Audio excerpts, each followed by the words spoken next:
Mata ay senador po siya ng mga OFW at mga supporters si Tatay Digong. Senator, kumusta po ang iyong pagdating dito? Salamat.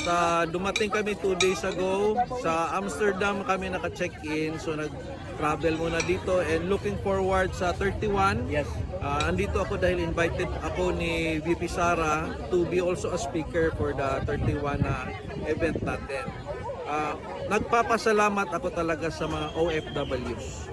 Ang OFWs ang rason bakit ako napasok ng PDP Laban. Tumakbo ako ng independent on the belief na pwedeng masali kahit simpleng tao lang. Ang OFWs ang nag-invite sa akin sa Hong Kong.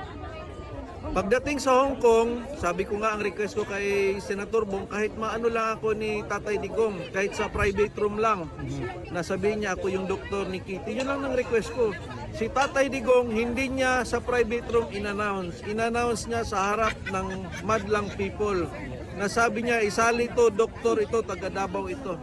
So that changed everything. Napasok ako ng PDP.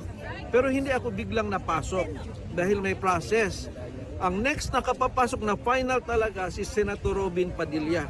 Ang sabi ni Senator, kilalang kilala ka pala sa labas sa OFWs. Kahit saan ako pumunta, si Doc Mata, Doc Marites, isali nyo na dapat.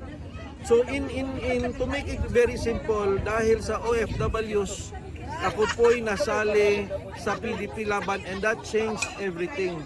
Hindi man po ako nanalo pero it has changed a lot of things.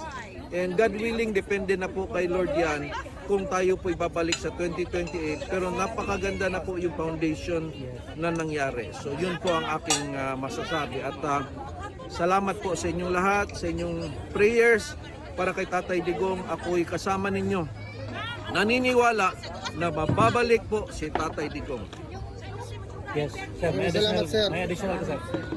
Sir, ano po yung mensahe ninyo para sa mga kababayan na talagang mahal na mahal kayo at binoto, talagang kinampaign kayo ng mga tao, sir? Ano po ang masasabi ninyo na hindi bumitiw sa inyo kahit hanggang sa dulo talaga? Ako'y nagpapasalamat dahil ako po'y simpleng tao lang na gusto kong i-prove na pwedeng simpleng tao ay magkaroon ng mark. Na-prove natin yun. Hindi man nanalo pero ang layo ko kung sino man ako before, ang layo na nangyari ngayon. Meaning, in the future, hindi lang Mata ang pwedeng mapasok. Hindi lang parati mga old names lang, pabalik-balik. Nakakabingi na, pero walang nangyayari. Maraming magagaling sa Pilipinas na mahal ang bansa natin.